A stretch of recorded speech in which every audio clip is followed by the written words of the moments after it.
Terima kasih sudah meluangkan waktu di tengah kesibukan masing-masing untuk hadir di sesi malam ini Project Management Essential for Profesional. Cuman sebelumnya sebagai kabit pelatihan dan workshop IAITB, jadi saya diminta sebenarnya sama Bang Ipul ya untuk membantu di bawah Mas Arief gitu ya di pelatihan. Jadi terus terang kami di pelatihan dan workshop juga membutuhkan tim ya. Jadi kalau teman-teman ada yang tertarik mau ikutan ya di pelatihan dan workshop, feel free ya, bisa japri saya gitu ya. Terus juga tadi yang sudah sampaikan sama Mas Arief gitu ya, jika ada masukan terkait training dan pelatihan, jadi kita sudah memetakan ada tiga kalau tidak salah ya Mas Arief ya. Jadi buat teman-teman yang baru lulus ya, alumni ITB yang baru lulus, jadi mungkin lebih ke arah apa, bagaimana persiapan untuk dunia kerja, juga yang sudah bekerja gitu ya, bagaimana bisa makin makin kinclong karirnya, juga yang terakhir mungkin buat alumni yang mungkin sudah mau masuk usia pensiun gitu ya, persiapan gitu. Jadi feel free kalau ada masukan terkait kebutuhan training, pelatihan nih adalah suatu apa ya, suatu value buat teman-teman. Jadi kira-kira kalau apa ada kebutuhan skill atau apapun bisa feel free kontak saya. Jadi kita bisa buat bareng-bareng. Jadi ini kolaborasi kita bersama ya. Jadi bukan saya pribadi, bukan Mas Arief sendiri, tapi kita bareng-bareng sebagai Ikatan Alumni ITB. Oke, saya masuk ke bagian ini ya, bagian dari pelatihan malam ini. Jadi saya ingin mulai dengan sebuah pertanyaan sederhana gitu ya. Jadi pernah nggak Boleh. kita merasa sudah bekerja keras dalam sebuah proyek, timelinenya mungkin ya telat gitu ya, meeting tidak ada habisnya, komunikasi sudah maksimal, tapi hasilnya tidak sesuai harapan. Atau mungkin proyeknya selesai, tapi timnya kelelahan. Deliverable mungkin tercapai, tapi relasi rusak gitu ya. Oke. Jadi kalau pernah mungkin kita tidak sendiri gitu ya. Jadi karena kenyataannya project management itu bukan sekedar tools, bukan sekedar timelines, bukan sekedar checklist. Jadi di PMI sendiri ada tiga kompetensi yang penting sebagai profesional project management atau dikenal dengan PMI Talent Triangle. Jadi skill yang dibutuhkan apa saja sih kalau kita sebagai profesional PM gitu ya, apakah either sebagai project manager atau sebagai project management profesional. Yang pertama adalah technical project management atau mungkin kalau di sekarang di Eko yang terbaru di ujian itu namanya proses. Jadi kaitannya sama bagaimana kita membuat scope, membuat schedule atau kaitan kalau di Agile bagaimana kita membuat menjalankan Scrum dan sebagainya ya. Yang kedua, yang paling utama tentunya adalah soft skill, interpersonal skill, dan leadership. Atau mungkin kalau di Eko namanya people. Jadi ini sangat penting karena kita dalam project tentu bukan sekedar technical ya, tapi kita berhubungan sama orang. Bagaimana kita negosiasi, bagaimana kita sebagai leader, dan seterusnya gitu ya. Jadi ini menurut saya justru yang paling penting ya. Yang ketiga tidak kalah pentingnya adalah strategic dan business management atau sekarang disebut dengan business acumen juga tidak kalah penting karena pasti setiap project itu memberikan value ya, ada value yang akan diciptakan gitu ya, yang akan apa yang diinginkan akan terjadi setelah project itu selesai. Jadi di dunia profesional kita semua baik itu project manager, tim member bahkan leader hidup dalam realitas yang cepat berubah. Apalagi sekarang ya, sangat cepat berubah, ekspektasinya tinggi ya, resource terbatas, stakeholder beragam, dan seringkali mungkin ya semuanya berjalan sekaligus. Jadi jarang sekali project itu ideal ya di lapangan. Makanya penting peran esensial atau skill project management. Jadi bukan hanya untuk memastikan proyek selesai, tetapi memastikan proyek bisa memberikan value ya. Nanti Pak Mesbah akan jelaskan itu ya. Jadi proyek tentu akan memberikan value, ada dampaknya ya. Apalagi sekarang ada sustainable istilahnya ya. Dan juga tetap menjaga tadi ya manusia di dalamnya. Karena kita berhubungan sama orang baik ke atas ya, mungkin ke pimpinan, ke klien, juga ke di bawah kita, ke tim kita gitu. Atau ke vendor juga ya. Oke, teman-teman, menjadi profesional di bidang project management bukan berarti kita harus sempurna ya. Bukan berarti kita juga semua punya semua jawaban. Tapi tentang tadi ya, skill-skill yang dibutuhkan tadi tetap tenang di tengah tekanan, tetap jelas di tengah kompleksitas, dan tetap manusiawi di tengah target. Ya pasti kita akan depres ya. Tentu kita perlu stress management ya di situ. Karena pada akhirnya project bukan hanya tentang what we deliver, tapi juga tentang how we deliver. Jadi di sesi hari ini kita sama-sama akan membahas hal-hal yang fundamental, esensial, yang seringkali terlihat sederhana tapi justru menjadi penentu keberhasilan. Ya. Mulai dari bagaimana memahami tujuan proyek dengan benar, mengelola stakeholder ya, dengan empati, membangun komunikasi, sehingga memastikan eksekusi tetap selaras dengan value yang ingin kita capai. Jadi perusahaan itu akan maju kalau banyak proyeknya ya. Ya. Jadi kalau di perusahaan pasti ada project, ada operation. Ya. Jadi kalau makin banyak project, tentu perusahaan itu akan semakin berkembang gitu. Makanya kenapa skill project management sangat penting gitu. Oke, tanpa berlama-lama kita lanjutkan dengan Pak Misbah. Silakan Pak Misbah. Assalamualaikum warahmatullahi wabarakatuh. Selamat malam, salam sejahtera buat kita semua. Yang saya hormati Bapak Ibu rekan-rekan alumni TB, merupakan satu kehormatan besar buat saya bisa bersama-sama pada kesempatan malam hari ini untuk berbagi sharing tentang manajemen proyek. Sesuai judulnya tadi disampaikan oleh Pak Fauzi tentang bagaimana proyek manajemen esensial. Jadi kata keywordnya sini ada kata-kata esensial. Walaupun ini sederhana, namun maknanya bahwa kita akan membahas hal-hal mendasar, ya, hal-hal yang fundamental kira-kira dalam mengelola proyek. Jadi proyek itu tidak hanya tools atau teknis, tapi bagaimana kira-kira fondasi kita dalam mengelola proyek. Karena fondasi itu penting, esensi itu penting dalam menentukan keberhasilan sebuah proyek. Tadi Pak Fauzi sudah menjelaskan tentang bukan hanya kita mendeliver output, ya artinya on time, on schedule, on scope, tapi lebih dari itu adalah ada value-nya, ada maknanya, ada impact-nya, ada dampaknya. Baik, kira-kira izin saya lanjut materi kita. Topik kita pada malam hari ini akan saya bagi atas kira-kira 4 bagian. Pertama adalah kenapa, dasarnya dulu ya, kenapa kira-kira proyek itu menjadi semakin penting. Saat ini ada pergeseran dari manajemen operasi ke manajemen proyek. Nah, itu akan kita bahas di chapter 1. Kemudian di chapter keduanya kita akan masuk ke kira-kira keterbatasan pendekatan tradisional. Yang tadinya saya sampaikan tadi, fokus pada output, itu akan kita harapkan seharusnya sudah fokus kepada outcome, benefit, dan value. Yang ketiga ada tentang peran agile dan mindset baru, yang termasuk di dalamnya hybrid approach, yaitu gabungan antara tradisional dan agile. Sedikit tambahan tentang future trend dari manajemen project, yaitu tentang AI, tentang green project management, yang akan mengubah peran project management ke depan. Dan terakhir kami akan tutup dengan kita keweja, ada summary, dan akan ada Pak Fauzi akan menjelaskan tentang PET, pengembangan, jalur pengembangan kompetensi di bidang project management. Saya masuk dengan pertanyaan pertama. Mengapa project management itu penting? Jadi ini mungkin pertanyaan kita. Bapak Ibu yang saya hormati, kita bisa bayangkan seorang pimpinan CEO menyusun strategi-strategi besar di organisasi. Pimpinan sudah menyusun digital transformasi, ekspansi pasar, operasional yang efisiensi, bahkan mungkin sudah didukung oleh teknologi AI. Namun beberapa waktu kemudian, setelah setahun, setelah 2 tahun, ternyata transformasi itu lambat. Budgetnya bukannya efisiensi, malah membengkak. Sistemnya tidak optimal. Worst-nya adalah value yang diharapkan itu tidak tercapai. Pertanyaannya, apakah strateginya salah? Belum tentu. Yang sering terjadi adalah strateginya benar, tapi eksekusinya yang gagal. Eksekusinya yang gagal. Kenapa? Karena strategi eksekusi itu bukan pada ranah ruang meeting, bukan pada ranah presentasi PowerPoint. Strategi itu dieksekusi oleh proyek. Jadi kita mengeksekusi proyek itu, mengeksekusi strategi itu melalui ranah proyek.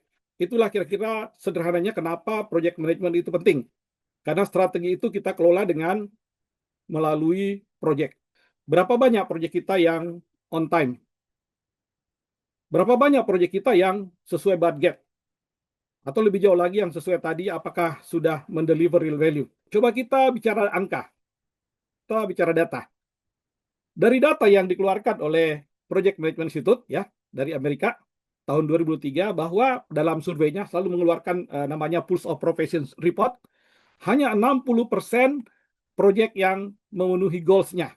Jadi dari 100% proyek itu hanya 60% yang memenuhi benar-benar goals-nya. Nah, jadi ini adalah data statistik. Jadi kalau yang tadi ada yang menyatakan di bawah itu, ada yang menyatakan 80%, tapi memang angkanya di antara range 50 sampai 70. Nah, dalam hal ini ada 60%. Di sini dikatakan bahwa 25% proyek itu totally gagal. Artinya 1 dari 4 proyek itu adalah benar-benar gagal. Gagal dalam hal ini bisa diterminate, atau memang deliverable-nya tidak digunakan, atau mungkin tujuan awalnya tidak tercapai. Ini angka, tapi mungkin di kenyataan kita bisa melihat seberapa banyak bidang-bidang yang ada proyeknya yang tidak benar-benar mencapai.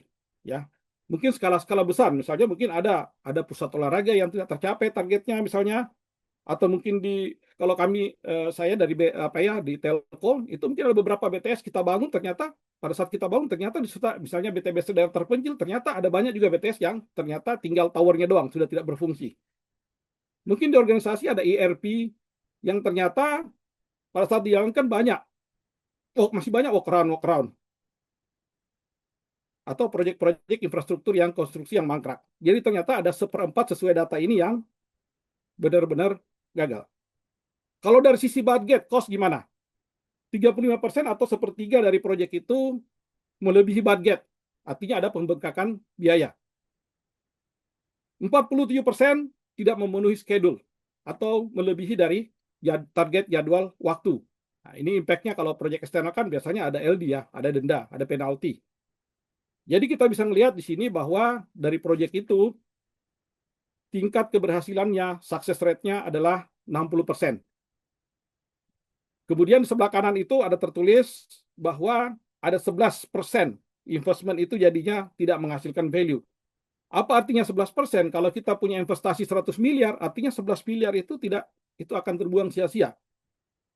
Kira-kira demikian gambaran realitas kita dalam mengelola proyek.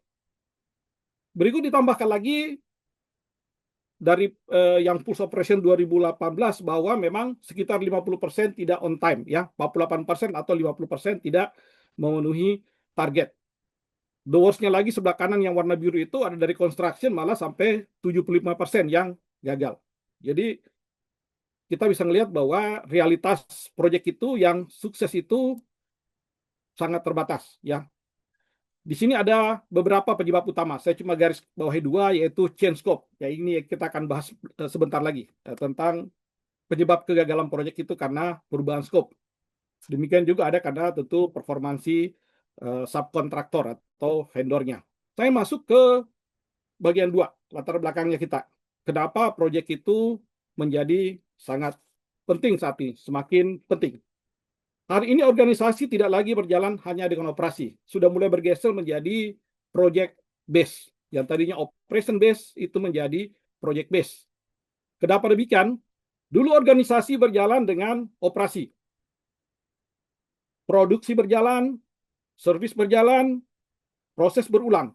Fokusnya kepada stability dan efisiensi. Hari ini dunia berubah. Era VUCA sangat cepat. Digital transformasi, disrupsi teknologi, perubahan market, kompetisi tingkat global, itu semuanya membuat kita harus berubah dari yang namanya operation ke project. Inisiatif digital transformasi itu adalah inisiatif project, bukan inisiatif operasi. Kita melakukan launching produk baru, itu adalah project.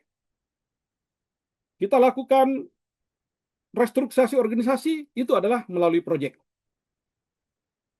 Kalau operasi itu adalah menjaga bisnis tetap jalan, maka proyek akan membawa bisnis kita untuk ke masa depan. Saya ingat ada istilahnya namanya ambidextrous, yang mana kita harus mengembangkan antara 2 hal, eksploitasi dan eksplorasi. Eksploitasi kita tentu operationnya, kita efisiensikan, tapi ya eksplorasinya itu kita deliver dalam bentuk proyek.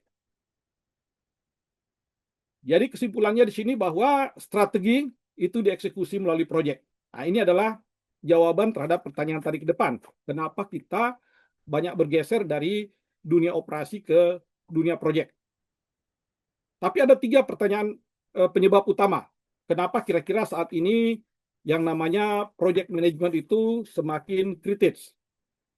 Yang pertama adalah transformasi digital, yaitu adanya pergeseran dari tradisional menjadi organisasi yang digital. Ya, ada digital system, ada ERP, AI cloud, platform sistem yang baru, inovasi, sesuatu yang bukan lagi sederhana, kompleks, dan ini adalah diinisiasi dalam bentuk project base. Hal yang kedua adalah ada pergeseran. Saat ini organisasi banyak bergeser dari model fungsional menjadi project drive, project driven, di drive oleh project. Tim itu sudah dibentuk bukan lagi berdasarkan fungsi, tapi sudah lebih ke per project. Tim-tim itu dibentuk berdasarkan project. Fokusnya kepada outcome, project dijalankan secara paralel. Dan tentunya jadinya project management di sini menjadi core capability. Walaupun organisasi itu ada yang masih fungsional, ada yang projectized, dan ada yang ada yang matrix, tapi dalam konteks ini adalah project management itu semakin menjadi capability core yang sangat penting. Yang berikut adalah, yang ketiga adalah gig economy. Gig economy itu adalah tren bahwa workforce atau dunia kerja itu kecenderungan untuk short term, jangka pendek ya. Banyak freelancer jadinya, banyak kontraktor. Bukan lagi seperti dulu, mungkin yang orang dunia workforce itu adalah dunia yang permanen, loyalty ya. Sekarang dengan gig economy kecenderungan sudah freelancer, short term, non-permanent teams. Dalam hal ini terjadi interorganisasi, cross organization kolaborasi, dynamic team tantangannya. Komunikasi lebih kompleks, fokus on deliverables. Jadi gig economy ini menjadi salah satu penyebab semakin banyaknya sekarang, artinya dunia manajemen project itu semakin penting. Karena memang dari dunia workforce-nya sendiri sudah bergeser menjadi short term worker. Ini kira-kira 3 hal yang menyebabkan kenapa dunia project management saat ini menjadi semakin kritis, karena adanya digital transformasi, yaitu pergeseran dari tradisional ke digital organisasi, project based organization, yaitu dari fungsional ke project driven, dan yang terakhir adalah gig economy, yaitu workforce itu sendiri sudah menjadi short term workforce. Masuk ke chapter kedua, yaitu bagaimana challenge di project management yang tradisional. Tradisional itu biasanya kita istilahkan ya adalah waterfall. Jadi tradisional itu umumnya masih istilahkan dengan waterfall. Apakah kita, pertanyaannya, bisa mengatakan sebuah proyek itu sukses jika sudah mendeliver output tapi value-nya tidak tercapai? Apakah proyeknya sudah sukses, deliver output on time, on schedule, on budget, tapi yang diharapkan manfaatnya, benefitnya, outcome-nya itu belum tercapai? Kita masuk coba ke definisi project itu sendiri. Definisi project itu adalah satu, tentu ini yang belajar manajemen project ya umum, temporary effort, selalu dengan kata-kata temporary effort. Temporary effort itu artinya ada awal, ada akhir, dibatasi oleh waktu, start stop, start end. Unique objective, unique artinya di sini adalah bukan sesuatu yang as usual, bukan business as usual. Dan yang ketiga adalah value. Apa itu value? Coba kita lihat, ada istilah mulai dari output, yang kedua naik level menjadi outcome, yang ketiga benefit dan value. Jadi value ini adalah tahapan terakhir, objektif terakhir, tujuan akhir yang kita harapkan dari sebuah proyek. Apa output itu adalah apa yang kita udah buat, apa yang sudah dihasilkan oleh proyek. Manakala itu sudah menjadi outcome, itu karena ada yang berubah, ada changes. Kemudian benefit itu adalah apa yang kita dapat, sudah ada gain-nya. Dan yang terakhir yang sering disampaikan tadi disampaikan oleh Pak Fauzi adalah value. Apakah ada maknanya? Value itu adalah makna, dampaknya, impact-nya. Jadi kita bergeser dari sekedar ada mendeliver, itu menjadi adanya perubahan, ada change, kemudian ada benefit atau gain, dan terakhir adalah adanya value atau ada impact, ada makna, ada dampak. Mungkin kita familiar dengan segitiga ini. Ini namanya triple constraint. Oke. Triple constraint yang original itu on scope, on schedule, in budget, atau in cost. Nah, kita tambahkan di sini adalah value. Jadi manakala kita scope, schedule, cost, itu masih ada pada level output. Sekarang value itu gimana? Value itu setidaknya kita bisa bagi atas 2. Jadi kita ngerjakan proyek, value-nya itu setidaknya ada 2. Pertama adalah monetary value, atau sesuatu yang tangible. Apa itu? Ya, value-nya adalah, karena bicara tentang impact, bahasanya adalah, oh, revenue-nya increase, cost-nya berkurang. oh profitnya bertambah, improve, atau ROI-nya bisa kembali, ROI-nya atau financial itunya return. Ini bisa kita lihat dari laporan keuangan. Nah, value yang berikut adalah non-monetary value. Nah, ini jangka panjang. Dampaknya ini tidak seperti jangka keuangan yang itu short term, tapi ini adalah jangka panjang. Contohnya adalah customer satisfaction. Itu adalah value. Kita mendapatkan kepuasan customer. Saat ini mungkin secara finansial, secara monetary belum ada, tapi kita akan jangka panjang dengan customer satisfaction, maka kita akan ada sustain dalam bisnis kita.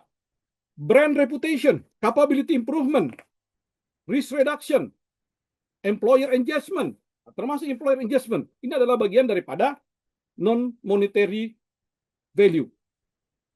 Kalau kampus mungkin ada, wah istilahnya top ranking, top rank, industry readiness university, innovation university. Kalau kita misalnya di pabrik mungkin world class manufacture, zero defect, lean manufacturing.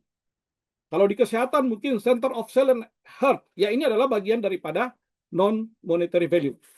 Jadi di sini konsepnya adalah kita bergeser dari sekedar output, itu kita menjadi tujuan akhirnya adalah value. Dan value ini adalah menjadi saat ini menjadi tren. Ya, tren.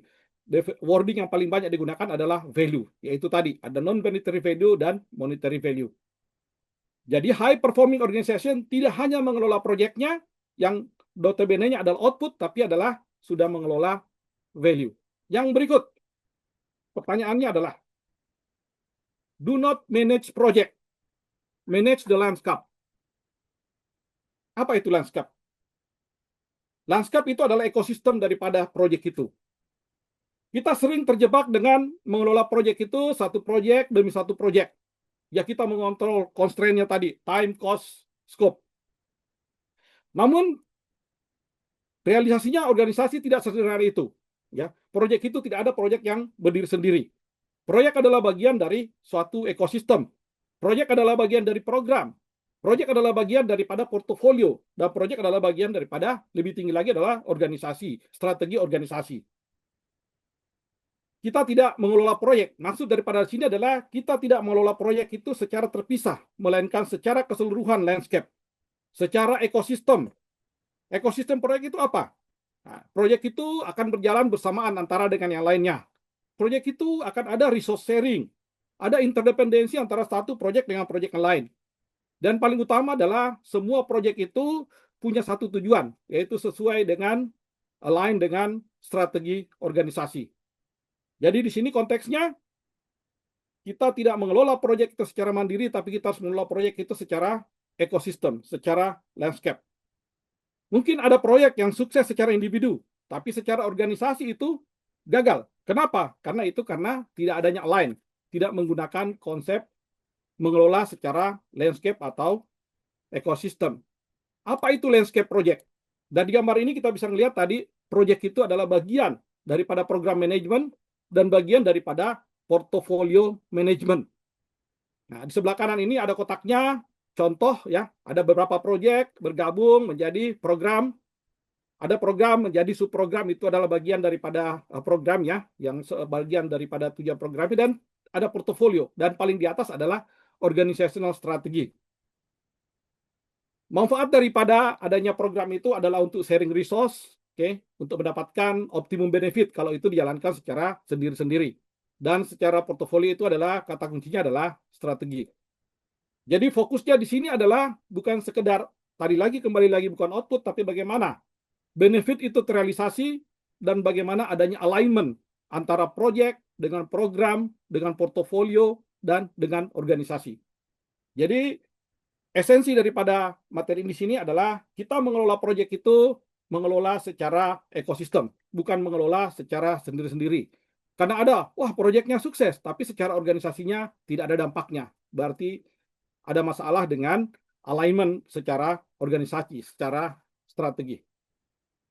The success of the project execution itu ditentukan jauh sebelum proyek itu dijalankan.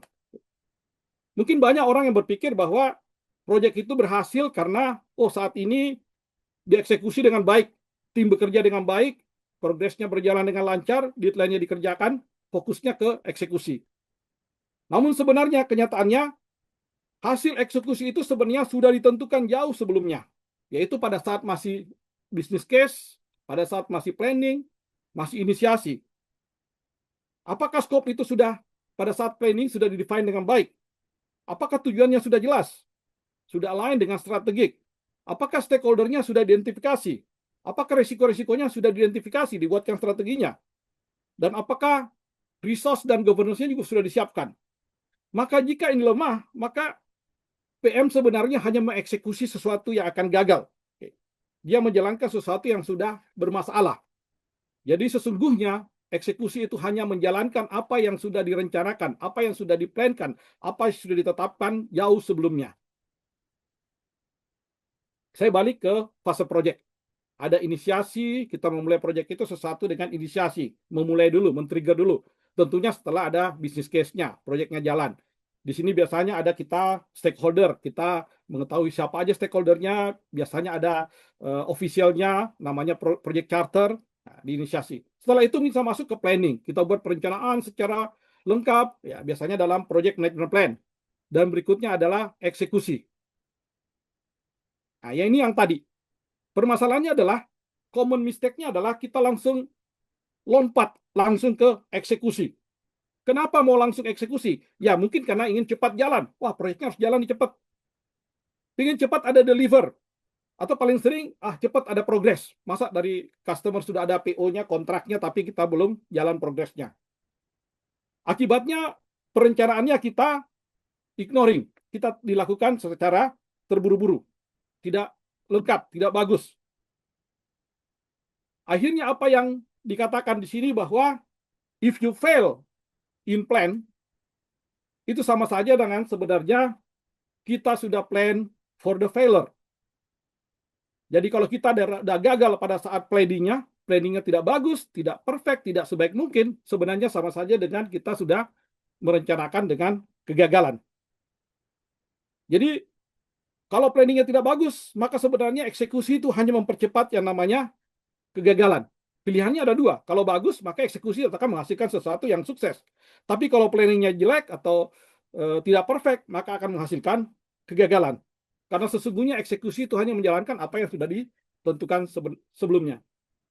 Jadi esensi di sini adalah jauh lebih penting perencanaan daripada eksekusi. Yang berikut adalah tentang PMO atau Project Management Office. Mungkin ini adalah familiar dengan kita di project. PMO itu adalah hal yang tidak disahkan dengan manajemen project. Walaupun dalam ujiannya sendiri PMO itu adalah sesuatu yang terpisah. Tentang PMO ada satu hal yang sering kita sadari, ya di sini banyak kita mungkin sudah menjadi PMO. Saya sendiri sudah di 4 perusahaan saya jadi PMO head. PMO itu terlihat aktif, ya, banyak meeting, reportnya bagus, dashboardnya ada, aktivitasnya juga rutin. Tapi pertanyaannya adalah apakah benar-benar menciptakan value atau impact terhadap organisasi? Kenapa? Karena busy is not equal dengan valuable. Belum tentu sibuk, tapi itu ada value-nya. PMO di sini harus strategic alignment, benefit realization, dan mendeliver value. Jadi harus ada bergeser. Jadi pertanyaannya adalah impact daripada apa yang kita sudah lakukan tadi, ya. Apakah kita sibuk itu ada impact-nya terhadap organisasi? Apakah ada impact-nya terhadap alignment strategik? Apakah ada impact-nya terhadap benefit daripada organisasi itu sendiri? Jadi harus bergeser dari yang namanya PMO yang kontrol menjadi value oriented PMO. Strukturnya yang tadinya adalah berdasarkan struktur, itu harus bergeser menjadi struktur service. Oke, jadi di sini tentang PMO. Jadi referensi dari PMI bahwa memang organisasi yang bagus PMO-nya itu akan secara data itu akan menghasilkan significant record untuk suksesan daripada proyek. PMO-nya bagus, hasilnya adalah proyek yang sukses. Apa itu PMO? Definisi lama adalah PMO adalah apakah grup atau departemen atau bisa individual yang mengelola standar-standar manajemen proyek di dalam organisasi. Definisi lama setidaknya ada 3 PMO. Pertama adalah yang suportif, yang masih levelnya adalah sebagai konsultan, ya.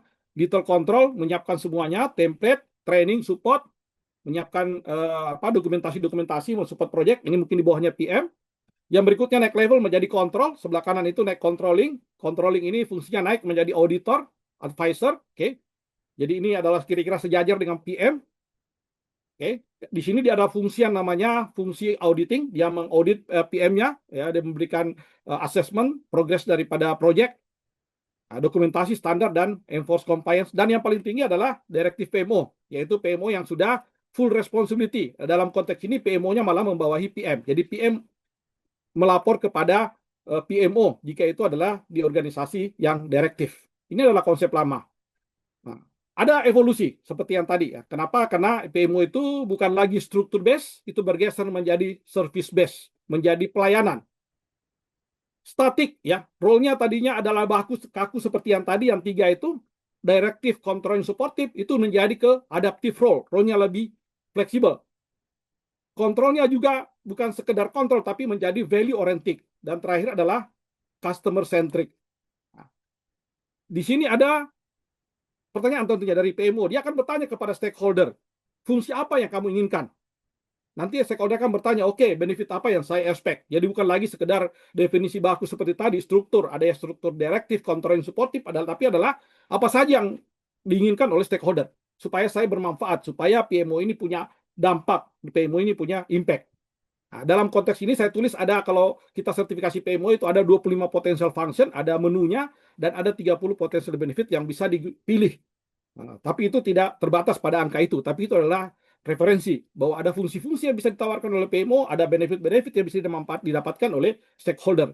Jadi bergeser menjadi service provider.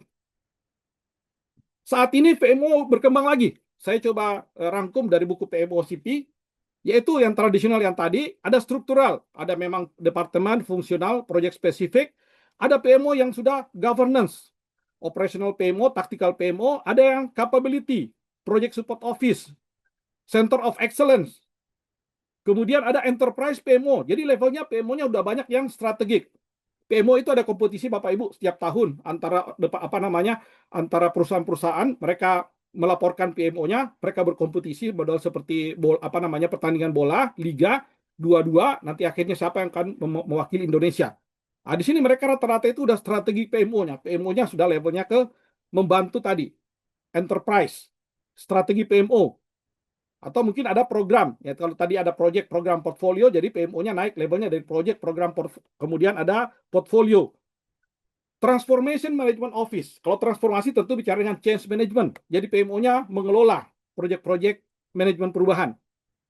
Value Management Office, PMO yang modern ada namanya Agile PMO, Hybrid PMO, Innovation PMO, dan beberapa lagi Extended PMO.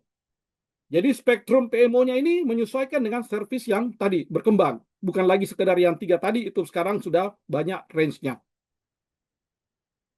Mungkin saya coba ngambil case 1 di sini. Salah satu National Oil Company, ya, ini ikut pertandingan, pernah mewakili Indonesia, juara di Indonesia ya. Bagaimana mereka bisa breakthrough-nya itu setelah ada PMO-nya itu disusun secara centralized. Jadi titik awal dari project manajemennya bagus itu setelah mereka membentuk yang namanya centralized PMO, holding PMO, kemudian mereka menyusun aturan-aturan yang digunakan secara masing-masing di sub holdingnya. Terjadi transformasi di sini. Tadinya proyek eksekusi itu masing-masing ya, masing-masing itu menjalankan PMO-nya, proyeknya masing-masing sesuai dengan standar PO-nya masing-masing. Kemudian visibility-nya terbatas, report-nya tidak inkonsisten, tidak baku. Kemudian governance-nya, control investment-nya, itu mereka melakukan establish centralized PMO. Nah, ini breakthrough-nya. Dengan centralized PMO ini akhirnya mereka bisa menstandarisasi semuanya, konsolidasi, KPI-nya, kemudian adalah proaktif dari yang reaktif tadinya, governance-nya disusun dengan bagus. Impact-nya adalah apa? Impact-nya adalah improve visibility daripada project secara holding dan secara subholding. Isu resolution lebih cepat, investment control lebih bagus. Tentunya adalah eksekusi performance lebih bagus. Jadi ini salah satu bahwa mereka dengan breakthrough melakukan integrated atau centralized PMO di tahun 2020, akhirnya PMO-nya mereka ini bisa mengelola organisasi holding yang sangat-sangat luas, yang sangat anak perusahaannya itu sangat-sangat banyak.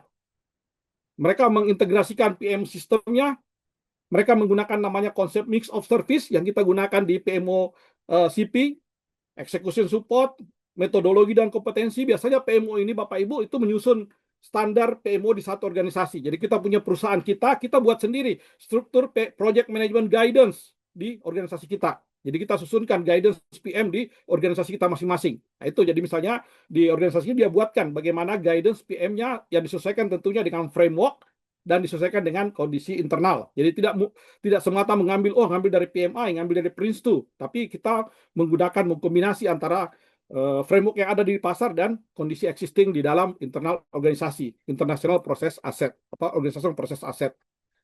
Kemudian di sini adalah mereka punya akademi PM, PMO klinik, fokusnya sudah ke PMO string, jadi ke stream. Jadi tadinya masih centralized, mereka mulai fokus lagi ke bawah, dibagi beberapa stream. Pengembangan organisasi, best practice-nya mereka buat kurva S ya untuk melaporkan secara konsolidasi.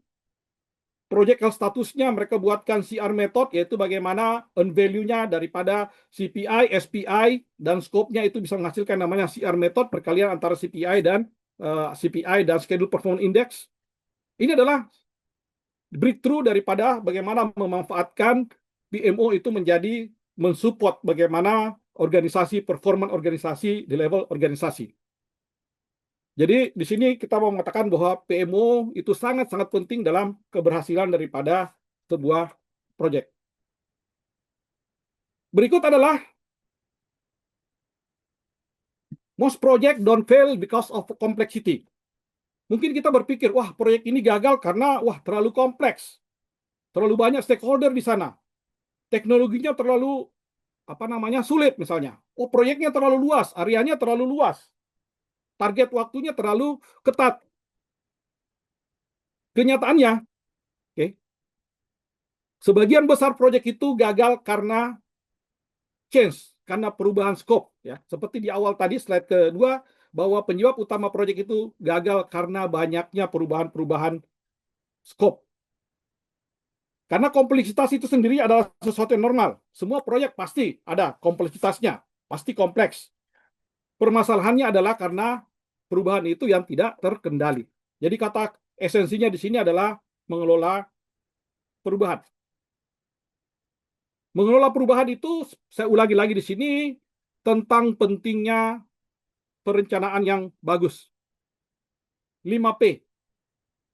Perfect planning mencegah poor performance. Jadi kalau planningnya sudah bagus, itu akan mencegah poor performance. Kalau scope well defined, itu sama saja dengan separuh daripada proyek itu sudah terdeliver. Jadi sekali lagi sama dengan tadi, if you fail in plan, means you plan for the failure. Nomor satu adalah perencanaan harus sebaik mungkin. Kita udah rencanakan sebaik mungkin, tapi dalam perjalanannya yang namanya perubahan itu tidak bisa kita hindari. Banyak faktor yang bisa menyebabkan terjadinya perubahan. Dalam hal ini kita hindari yang namanya scope creep. Apa itu scope creep? Scope creep itu artinya kita udah tahu namanya segitiga constraint. Schedule, cost, dan scope. Ini adalah segitiga sama sisi, balance. Manakala salah satunya kita tarik, itu juga harus ditarik. Maksudnya adalah scope bertambah-tambah, fungsi, spesifikasinya, effortnya ditambah, tapi cost sama waktunya tidak ditambah. Ya akhirnya masalah. Jadi idealnya adalah jika ada perubahan scope, itu harus dikompensasi dengan penambahan waktu dan biaya. Kalau tidak ada, berarti akan terjadi scope creep. Kalau scope creep ini dari luar, tapi ternyata ada juga scope biasanya namanya gold plating. Gold plating itu apa? Itu dari internal. Kita sendiri inisiatif, tambah-tambah sesuatu yang bukan scope-nya. Ya, namanya gold plating, dilapisi emas. Harusnya proyeknya nggak perlu ada itu, tapi kita pengen memperlihatkan bahwa, wah ini supaya bagus dilihat, kita belikan sesuatu di luar scope, kita lapisi emas misalnya. Itu di luar scope. Itu tidak diperkenankan dalam manajemen proyek. Jadi pada saat eksekusi kita avoid scope creep, kita avoid gold plating. Namun yang paling penting adalah, karena namanya perubahan tidak bisa kita hindari, walaupun kita sudah minimize di planning, yang sebelah paling kiri itu kita diminimalkan, tapi pada saat perubahan itu terjadi, kita lakukan change control system. Sistemnya itu secara terintegrasi. Kalaupun ada perubahan, itu kita lakukan dengan secara terintegrasi. Ada approval, tidak di-approve sendiri oleh project manager, di-approve oleh change control board. Dengan demikian, change control board akan melihat, oh, impact-nya terhadap yang lain. Kita memang project manager pertama harus hindari yang namanya change. Jangan sampai terjadi change. Yang kedua adalah kalaupun terjadi, kita kalau bisa itu lakukan analisis impact-nya apa. Jadi tidak ada change tanpa scope tadi, tanpa kita analisis apa pengaruhnya terhadap waktu, apa pengaruhnya terhadap biaya. Kemudian kita lakukan formalitas secara formal change request itu. Dan tentu berikutnya ada proses approval-nya melalui namanya change control board. Bukan oleh individu, tapi melalui board. Dan berikutnya adalah proses approval. Setelah itu kita implement change, kita lakukan updating, kita lakukan communication. Ini adalah proses yang baku. Ini akan membuat proyek kita menjadi terkontrol. Jadi kalau proyek tadi itu gagal, itu karena mereka tidak kuat di integrated change control-nya. Mungkin di awal mereka sudah tidak kuat di planning-nya. Dalam eksekusinya mereka melakukan scope creep. Tapi pada saat perubahan-perubahannya lebih lagi mereka tidak melakukan kontrol. Saya ngambil salah satu contoh lagi di sini tentang bagaimana best practice daripada mengelola proyek dalam hal perubahan ini. Contoh di salah satu vendor multi company misalnya, dia mengelola pembangunan large scale cellular BTS untuk operator telco. Constraint-nya apa ya? Tentu multi-site deployment. Resource-nya terbatas, scatter, geographic location, jadwal yang sangat ketat. Akhirnya apa? Pain point-nya, bad planning, perencanaannya tidak bagus. Scope-nya banyak berubah, time delay, ada LD, ada cost overrun, dan poor project closing.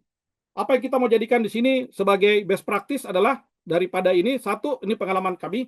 Mungkin di sini ada juga Pak Yuki ya. Pak Yuki, halo Pak Yuki. Beliau adalah CDM kami pada saat di sini. Proyek ini salah satunya. Pre-project strengthening. Jadi pertama pada saat proyek itu jalan, PM itu sudah harus terlibat. Jadi pada saat perencanaan, yang umum adalah PM cuma terima bersih hasil planning. Akhirnya dieksekusi kurang-kurang, ya, karena dia tidak terlibat di awal. Jadi PM early involvement in pre-sales. Yang kedua adalah konsep tricon model. Nah, jadi konsep bisa digunakan di manajemen project. Tricon model, apa itu konsep? Yaitu ada 3 bagian. Ada tiap pihak yang selalu saling terkait. Yaitu ada sales, ada technical, dan PM. Ketiganya ini kemana-mana sama. Ya. Jadi pada saat pre-sales, salesnya di depan, PM-nya udah mulai ikut. Tapi pada saat sudah pindah ke eksekusi, gantian, PM-nya di depan, sales and technical ini mengikuti. Dan seterusnya. Jadi mereka ini satu paket. Bukan kalau saat sales, oke, sales, PM nggak ikut. Pada saat sudah eksekusi, sales menghindar lagi, kabur misalnya. Jadi mereka adalah satu model yang saling terikat. Kemudian sebelum proyek jalan, itu dilakukan assessment. Namanya project readiness assessment. Dicek dulu. Ada checklistnya. Benar nggak proyek-proyek ini sudah memenuhi? Bagaimana dari sisi kontraknya? Bagaimana dari sisi kontraktornya? Bagaimana dari sisi skopnya? Apakah semua sudah siap untuk dijalankan? Dan tentu yang berikut adalah ada handover protokol resmi daripada sales ke project manager. Jadi dari handovernya dari sales ke PM itu resmi, ada tanda tangan. Ini yang dikerjakan oleh sales diserahkan ke PM. Jadi pemindahan accountability. Kemudian pada saat proyek jalan, ya seperti tadi, integrated change control. Jadi prosesnya itu ada change control. Dan yang berikut yang poin 6 ini yang jarang. Ada namanya change and claim management, ya. Change itu konsekuensinya ada ke operation. Kalau kita vendor misalnya, saya sudah bicara dalam konteks vendor, kalau ini contohnya, setiap ada perubahan tambahan pekerjaan itu harusnya menjadi biaya. Itu harus bisa diklaim. Itu menjadi ad hoc. Jadi ada yang dedicated mengelola perubahan-perubahan itu menjadikan claim management. Itu menjadikan uang. Mungkin dari awal proyeknya cuma 100 juta. Tapi karena ada banyak change itu menjadi 10%-nya tambah 110 juta misalnya. Jadi ada penambahan itu karena change itu dikelola dengan baik, itu menjadi klaim. Dan ada orang yang fokus di sini, dia punya skill bagaimana melakukan klaim, delay schedule, klaim bagaimana menghitung cost, penambahan cost. Ini adalah dedicated change and claim management. Dan yang berikut nomor 7 tadi dituangkan menjadi ad hoc contract amendment. Jadi tidak ada sesuatu yang sia-sia. Tambahan pekerjaan itu, change itu menjadi sesuatu yang bernilai monetary. Kemudian resource itu Tidak ada resource yang hanya dedicated satu proyek. Umumnya resource itu beberapa. Jadi dialokasikan. Seorang resource itu bisa jadi 25% di proyek ini, 50% di proyek ini untuk proyek-proyek yang sudah mau mulai saturasi udah mulai habis tutup, itu tentu mungkin cuma 5%, 10%, tapi ya tetap in charge. Jadi kita melakukan alokasi resource itu per proyek, benar-benar cost booking. Yang berikut adalah pada saat delivery kita lakukan ada review gate-nya, ada delivery assessment. Dan yang berikut ini yang menarik. Ada namanya DIM approval system ya, Bapak Ibu, paling umum dari proyek itu karena lamanya approval. Proses approval paling lama. Ya. Di sini dibuatkan sistem bahwa kalau misalnya sesuatu itu tidak di-approve dalam 3 hari SLA-nya misalnya, itu otomatis ter-approve. Akhirnya apa? Akhirnya semuanya akan konsisten. Oh, KPI saya berapa? Deadline lead time saya berapa lama? Oh, 3 hari. Jadi sebelum 3 hari mereka harus lakukan review. Kalau tidak ada SLA itu, artinya walaupun cuma SLA tanpa ada endorsement, tanpa ada namanya DIM, itu maka ya target is target. Dan yang poin 11 itu adalah perlu kepada project manager namanya mindset, bahwa ada namanya Q2C. From the quote sampai cash in. Tanggung jawab seorang project manager itu pada saat sales masih mencari quotation, penawaran, sampai itu masuk uangnya. Sampai itu dibayarkan. Walaupun dia sudah bukan accountable lagi, tapi dia tetap memonitor. Walaupun itu mungkin tinggal tim tim finance yang menagih, tapi seorang project tetap Q2C, your responsible is end to end. Dan berikut tentu adalah continuous improvement, lesson learn, selalu dicatat. Setiap ada project jalan, buka lesson learn-nya, manfaatkan lesson learn itu adalah aset knowledge yang sangat berharga. Kenapa lesson learn itu kita catat semua faktor-faktor kenapa kita gagal, apa yang bagus, apa yang tidak bagus yang perlu diimprove, atau apa yang sudah bagus, itu menjadi ilmu yang harus kita mahal karena harus didapatkan dengan kejadian dulu. Nah, dengan ini kita tidak perlu melakukan itu, kita cukup buka setiap ada proyek baru, manfaatkan lesson learn ini. Jadi setidaknya ada tricon model, change and claim management, dan quote to cash in. Ini kira-kira dari saya best practice-nya. Kita masuk ke sesi ketiga tentang agile project management dan tantangannya. Kita bisa menjalankan framework agile. Anda menjalankan Scrum, Anda menjalankan Lean, Anda menjalankan Kanban, tapi tanpa ada namanya agile mindset yang agile, maka nothing really change. Tidak ada sesuatu itu tidak akan berjalan dengan baik. Apa yang mau disampaikan di sini adalah agile as a mindset, berpikir secara agile. Mungkin sekilas saya cuma ini refresh. Di Agile itu ada namanya Agile Manifesto, ya. Apa itu? Pertama, kita memprioritaskan individu, interaksi daripada proses dan tools. Kita memprioritaskan hasil daripada dokumentasi yang banyak, komprehensif. Kita memprioritaskan kolaborasi daripada negosiasi kontrak. Kita prioritaskan menanggapi jika ada perubahan daripada following plan. Tentunya Agile ini berbeda dengan konsep yang tradisional tadi. Planningnya harus bagus. Sebaliknya, contrary, kalau di Agile, planningnya itu adalah barely sufficient, secukupnya saja. Kita lebih ke respond to change daripada following a plan. Demikian juga prinsip Agile apa? Customer satisfaction, welcome change, frequently deliver, work together, trust and support, conversation, working software daripada daripada dokumentasi, sustainable development, sustain, kemudian continuous attention terhadap quality, make it simple, self-organizing, dan yang terakhir adalah reflect dan adjustment, ada adjustment. Apa yang saya maksudkan dari 4 dan 12 ini yang kita maksud sebagai agile as a mindset. Saat ini banyak organisasi semuanya harus agile. Mereka nggak paham apa sih agile itu. Ya, mereka eksekusi agile itu adalah Scrum, agile itu Lean. Padahal sesungguhnya agile adalah kita menerapkan prinsip-prinsip manifesto dan 12 prinsip ini. Itulah tadi ada namanya being agile, ada yang namanya doing agile. Yang paling penting adalah kita bukan sekedar menjalankan praktek agile yang contohnya di kanan ini ada 50-60 praktek agile dan 60%-nya adalah Scrum, tapi kita mulai menjadi mindset agile, nilai-nilai value, prinsip-prinsip agile yang paling penting di dalam masuk ke dalam dunia agile. Mungkin sekilas saya sekedar review. Agile itu paling banyak 60%-nya menggunakan Scrum. Scrum itu seperti konsepnya seperti ini, ada event, yaitu 5 event, sprint itu sendiri, yaitu proyek-proyek itu dibagi di dalam proyek-proyek kecil, kira-kira 2 sampai 4 minggu, ada sprint planning, dimulai dengan sprint planning, semua pekerjaan itu dipilihkan untuk dikerjakan dalam satu sprint, sprint itu hanya 1 sampai 4 minggu ya. Kemudian tiap hari ada meeting namanya daily scrum, kemudian di ujungnya adalah namanya daily sprint demo atau sprint test ya, ditampilkan sprintnya, hasil pekerjaannya, dan terakhir adalah retrospektif. Jadi selalu ditutup dengan lesson learn retrospektif. Role-nya ada 3, tidak ada project manager di Agile, yang ada adalah Scrum Master, ada Product Owner, dan ada development team. Kemudian artifaknya adalah apa yang mau dikerja, scope project itu namanya product backlog. Kemudian yang dipilih untuk dikerjakan dalam satu proyek sprint itu hanya namanya sprint backlog. Hasil daripada sprint backlog itu yang sukses dalam satu sprint namanya increment, yang disesuaikan dengan definition of done atau acceptance kriterianya. Oke. Yang berikut adalah dari apa yang menarik yang saya ambil dari sisi Agile ini. Yang pertama adalah bahwa kalau leaders itu membangun authority. Tapi kalau namanya servant leaders membangun capability. Pertanyaannya kepada Bapak Ibu, kira-kira kita memilih yang mana? Apakah Anda mau menjadi seorang strong leaders? Oke, Anda punya otoritas, Anda punya apa namanya power, ataukah Anda memilih menjadi servant leaders yang justru membangun capability daripada tim, membuat tim itu bisa menjadi self-organizing team. Mereka bisa berjalan dengan sendirinya, dan pada saatnya Anda bisa mendelegasikan pekerjaan itu ke mereka. Yang berikutnya adalah itu tadi leadernya, sekarang timnya. Di dalam dunia yang konstan dengan perubahan, apakah kita memiliki keahlian spesialis?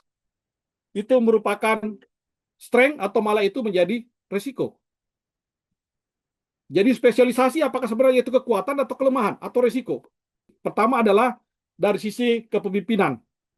Kepemimpinan yang digunakan di Agile adalah servant leadership, yaitu gaya kepemimpinan yang melayani. Leader akan melindungi tim dari gangguan. Leader akan menghilangkan impediment-impediment yang menghambat jalannya proyek. Leader akan mengkomunikasikan visi, memberi motivasi, memberikan petunjuk tentang proses, dan bahkan leader itu sampai carry food and water, menyiapkan apa kebutuhan daripada tim. Nah, ini adalah servant leadership yang digunakan di Agile.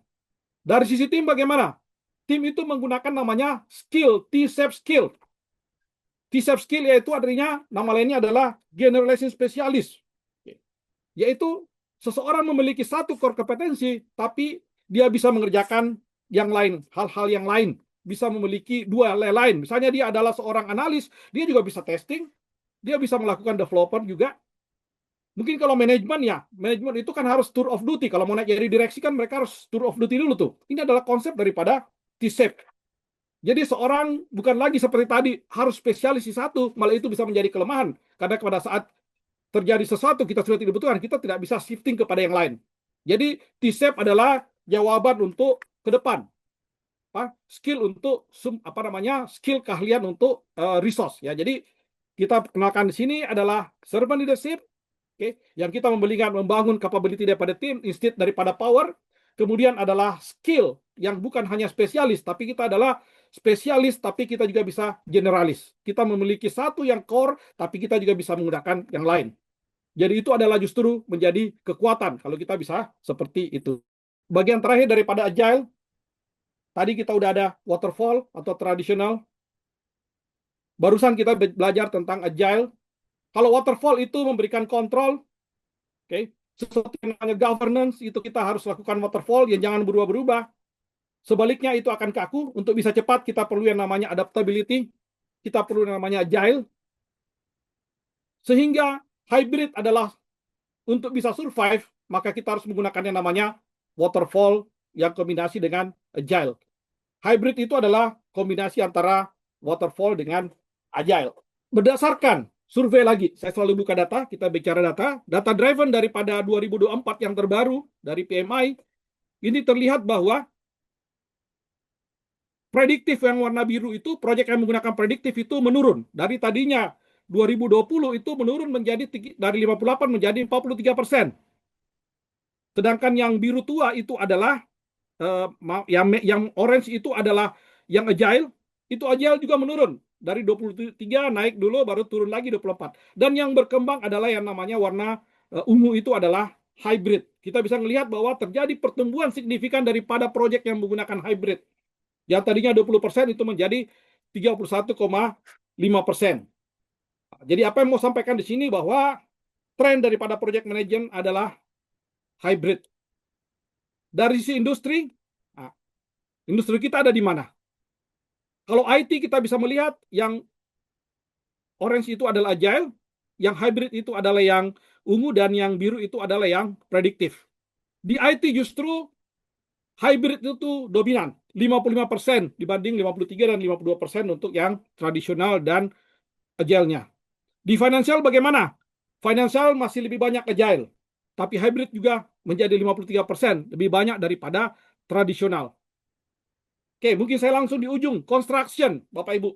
Emang construction masih banyakkan prediktifnya, 76% construction. Instead yang agile-nya 25% dan hybridnya 37%. Jadi di sini kita bisa melihat bahwa penerapan yang namanya hybrid ini menjadi increase signifikan pertumbuhannya. Dari sisi bagaimana proyek sukses, prediktif itu 63% mengatakan suksesnya 74%, hybrid itu 48%, 74,6%, dan agile itu 30% mengatakan mereka sukses 75%. Apa dikatakan di sini bahwa average rate-nya itu hybrid ini masih ini tidak signifikan ya, masih sama semua gitu kira-kira. Apa itu hybrid? Ya mungkin hybrid ya saya ulangi saja di sini, yaitu adalah ada prediktif atau waterfall dan ada adaptif atau agile, kita kombinasikan menjadi hybrid.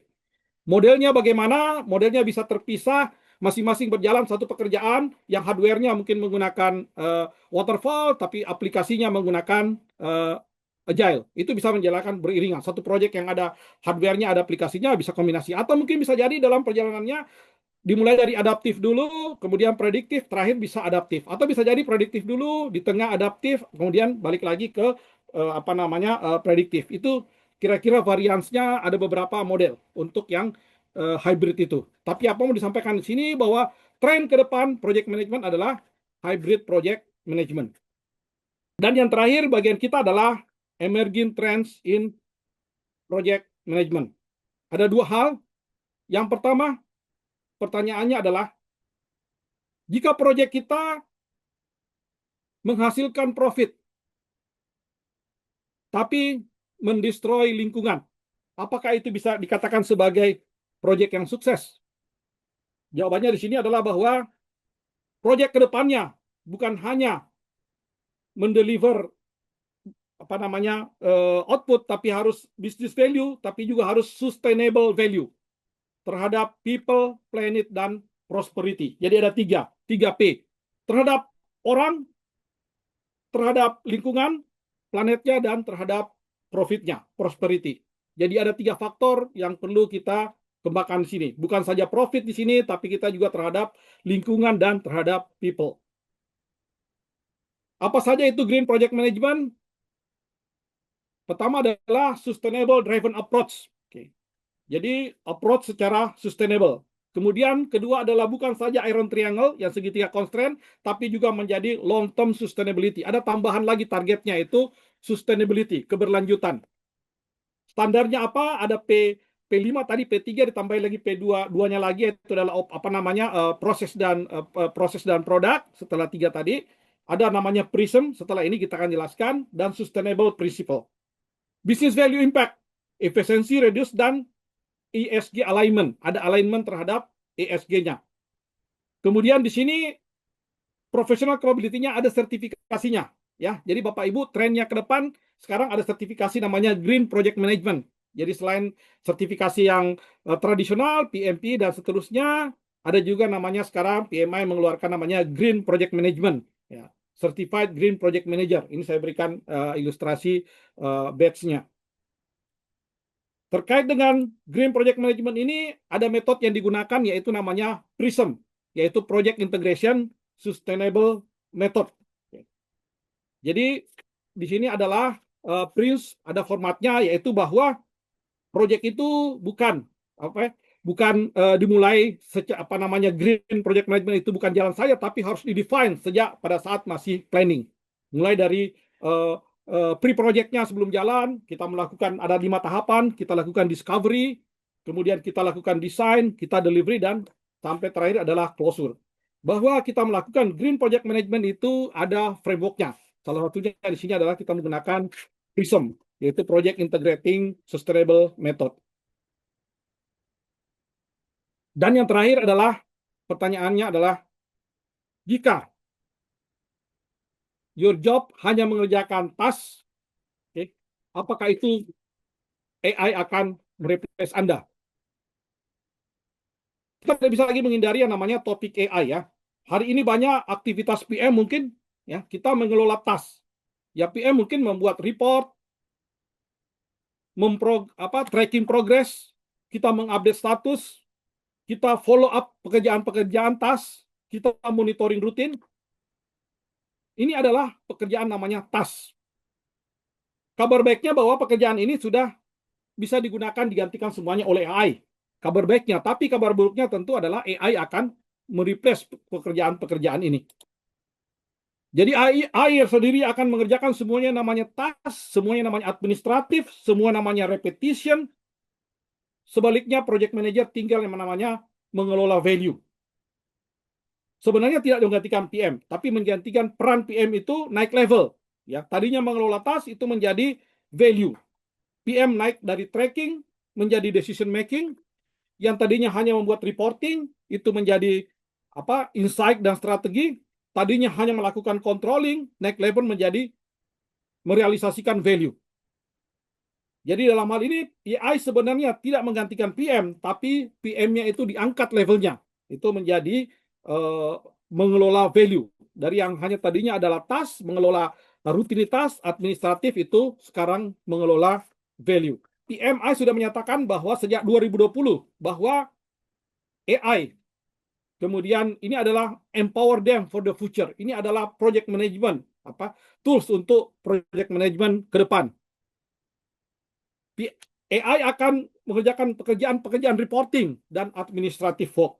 Jadi PMI juga sudah mengeluarkan sertifikasinya, yaitu namanya PMI Certified Professional in Managing AI. Ini adalah sertifikasi baru. Jadi dia sertifikasi tadi Green PM dan ada sekarang ada namanya CPMI. Jadi ini adalah sertifikasi untuk mengelola, bagaimana mengelola AI untuk kesuksesan daripada project. Demikian AI itu adalah secara sekilas, pertama adalah membantu automatic eksekusi supaya kerja itu lebih cepat. Yang kedua adalah untuk data driven, enable better decision. Yang ketiga adalah memprediksi risiko lebih awal, berarti lebih proaktif. Kemudian kolaborasi, berarti kita lebih efektif, dan continuous improvement.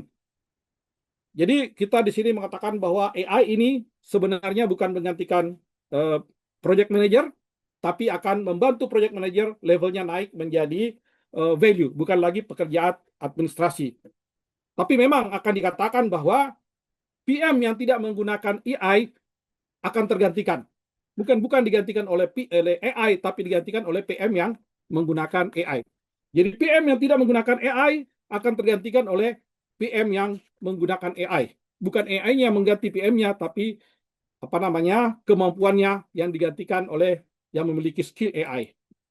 Mungkin demikian kita KW-nya, saya cuma resume di sini. Yang satu bahwa project management itu adalah key untuk strategic execution, bukan sekedar tadi untuk operation. Sekarang project manager menjadi key, kunci daripada organisasi. Karena inisiatif organisasi, strategi itu dijalankan melalui project. Yang kedua adalah shifting. Definisi dari hanya sekedar output mendeliver, itu naik level menjadi outcome, kemudian menjadi benefit, bermanfaat, dan value, memiliki dampak. Yang ketiga adalah PMO governance sangat-sangat penting. Ini yang perlu dikembangkan dalam sebuah organisasi, bagaimana PMO itu menjadi critical success factor di dalam sebuah organisasi project. Dan yang keempat, hybrid approach, yaitu antara prediktif dan agile, itu adalah esensial. Kedepannya kita akan, walaupun kita tadinya seperti konstruksi prediktif, tapi kita sedikit-sedikit akan masuk ke dalam dunia agile. Sebaliknya yang full agile pun akan belajar tentang apa namanya tentang waterfall. Karena duanya saling melengkapi. Sesuatu yang governance, sesuatu yang apa namanya compliance itu tidak boleh dengan agile. Tapi sebaliknya untuk cepat kita harus lakukan agile, adaptability. Dan poin yang terakhir adalah tren ke depan tentang sustainability, tentang green project management, dan bagaimana AI driven project management. Demikian materi saya, mungkin saya selesai, mungkin saya lanjut dengan Pak Fauzi. Mungkin silakan Pak Fauzi, atau tanya jawab setelah selesainya. Silakan saya kembalikan ke Pak Fauzi atau moderator. Ya, oke, saya lanjut bagian saya ya. Jadi ini bagian-bagian kecil lah ya. Tadi bagian besarnya sudah sampaikan sama Pak Misbah gitu. Jadi tadi Pak Misbah cerita banyak ya, mulai dari ngomongin tentang traditional project management, ya waterfall gitu ya. Walaupun sebenarnya nggak tradisional juga sebenarnya ya, karena itu tetap penting ya, tergantung kebutuhan gitu ya.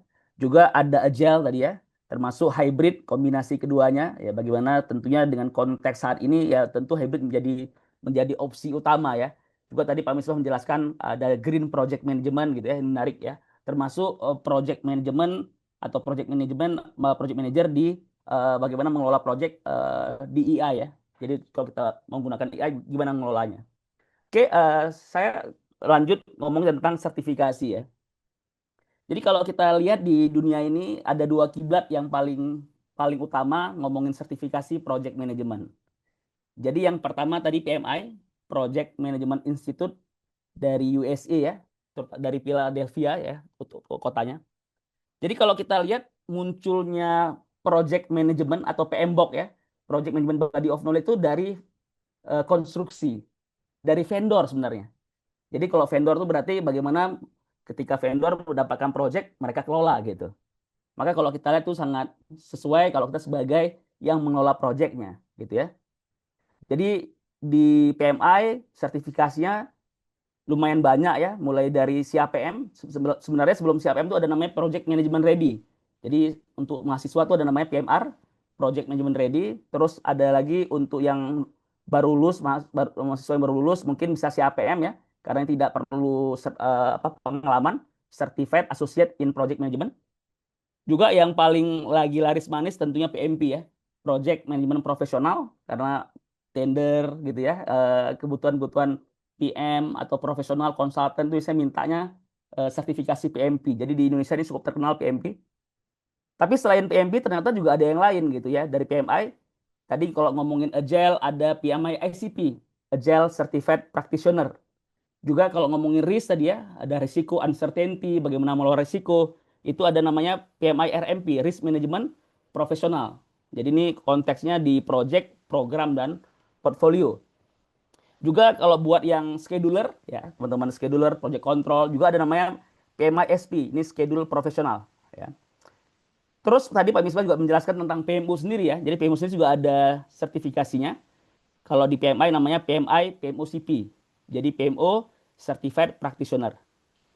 Terus kalau kita mengelola program ada sendiri lagi gitu ya. Jadi kalau project kan satu project doang gitu ya. Jadi kalau program berarti kumpulan project yang saling terkait. Kalau dikelola secara program dapat manfaatnya lebih dibandingkan dikelola secara project gitu. Jadi program ada namanya PJMP, Program Manajemen Profesional gitu. Dan juga ada lagi portfolio PFMP. Ya, jadi kalau portfolio berarti kumpulan semuanya. Jadi kalau kita lihat di perusahaan itu ada rencana jangka panjang RJPP, dan itu portfolio tuh. Kalau RKAP atau rencana tahun ini apa aja itu program gitu ya. Terus eksekusi proyeknya yaitu berarti PMP gitu. Selain itu juga ada CPMI. Jadi ini Certified Project Management in EI ya. Ini jadi ke proyek-proyek EI itu juga ada sendiri sertifikasinya. Tadi Pak Bisbah juga jelaskan PMI GPMB ya. Ini kaitannya sama Green Project Management. Jadi sekarang jadi tren juga ya, ESG ya Pak, ESG ya. Juga ada namanya lagi yang baru juga, termasuk baru lah ya. PMICP ini Construction Professional. Jadi buat teman-teman konstruksi juga ada spesialisnya nih. Sama PMI PBE, Business Analyst. Terus di samping itu juga ada Prince2. Jadi kalau PMI, tadi yang saya bilang vendor ya. Jadi lebih ke arah bagaimana kita mengelola project. Jadi lebih banyak kalau di PMI nanti belajar tuh tools tekniknya. Kita sebagai project manager. Nah kalau di Prince2 itu adalah dari UK. Jadi cikal bakal Prinsu itu dari kamar dagangnya Yuki, Office Government Yuki-nya gitu. Jadi kayak pemerintahan ya, atau bisa dibilang ini kacamatanya kacamata owner, kacamatanya dari sisi yang punya project itu Prinsu. Jadi kalau di PMP kekuatannya lebih ke how to-nya, detail gitu ya, teknis. Kalau di Prinsu lebih ke governance, tata kelolanya. Jadi kalau ngomongin struktur organisasi itu detail banget di Prince2 ya. Ngomongin tentang business case itu di Prince2 lebih kuat gitu ya. Jadi kalau Prince2 sendiri ada foundation dan juga ada practitioner. Termasuk ada juga sertifikasi sendiri untuk ISO 21502 Lead Project Manager. Ini lebih ke arah ISO-nya. Jadi sebenarnya juga ada ISO-nya sendiri. Jadi buat organisasi juga bisa melakukan assessment ISO 21500 atau spesifik project manajemennya di 21502. Nah, ini kaitannya sama Prinsu ya. Jadi Prinsu sendiri juga sama kayak PMI juga banyak gitu. Jadi Prinsu itu jadi trademark sekarang. Jadi kalau yang untuk Agile ada sendiri Prinsu Agile Practitioner. Ada juga foundationnya. Nanti kalau kita dapat dua-duanya, dapatnya Prinsu Agile Expert.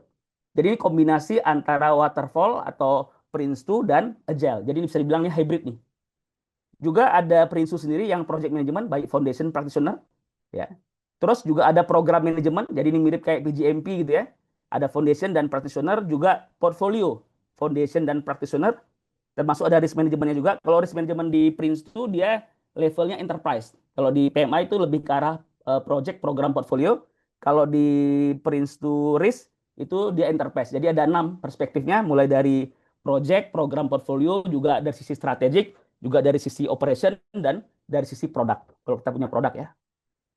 Juga dari sisi PMO ada namanya Prince2 P3O ya, Project Program Portfolio Office, baik di level foundation maupun level practitioner. Jadi ini kalau teman-teman nanti mau sertifikasi di level internasional, jadi ada dua pilihan Prince2. Ini perspektifnya lebih ke arah customer ya, lebih dari sisi customer atau yang punya project owner gitu ya. Kalau yang apa? Kalau di PMI juga yang paling terkenal ya ada PMP ya. Itu dari kacamatanya lebih banyak ke teknisnya, how to-nya, detailnya gitu. Oke, sedikit sebelum selesai ya.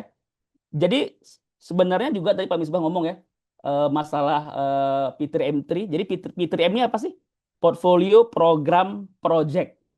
Nah, P3M3 ini adalah sebuah best practice framework untuk mengukur tingkat kematangan portfolio program project management maturity model di sebuah organisasi. Ini sedikit aja ya, biar tahu bahwa ternyata ada juga nih sertifikasinya kayak ISO ya untuk organisasi. Jadi kita ingin melihat kira-kira organisasi kita secara project sudah bagus atau belum, atau di level mana. Jadi ada 5 level.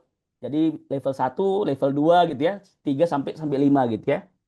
Jadi bisa dilihat dari sisi project, program, dan juga portfolio. Apa sih yang dinilai? Ada 7 perspektif ya. Ada 7 pilar yang dilihat atau 7 ini. Jadi mulai dari governance-nya, organisasi governance, juga manajemen kontrolnya, benefit management, bagaimana dia mengelola benefit. Tadi Pak Misbah cerita ya, bahwa project itu cuma tidak hanya menghasilkan output. Jadi dari output ada outcome, outcome menghasilkan benefit, jadi akhirnya menjadi sebuah value ya. Juga bagaimana mengelola risiko, ini paling penting juga ya. Juga stakeholder management, bagaimana mengelola stakeholder, juga finance-nya, masalah costing dan sebagainya, termasuk resource management. Jadi dilihat dari 7 eh, perspektif ini ya. Nanti dari 7 ini akan dilihat lagi adalah 13-nya ya, ada 13 lagi. Jadi cukup banyak dilihat dari asetnya, assurance-nya, behavior ya.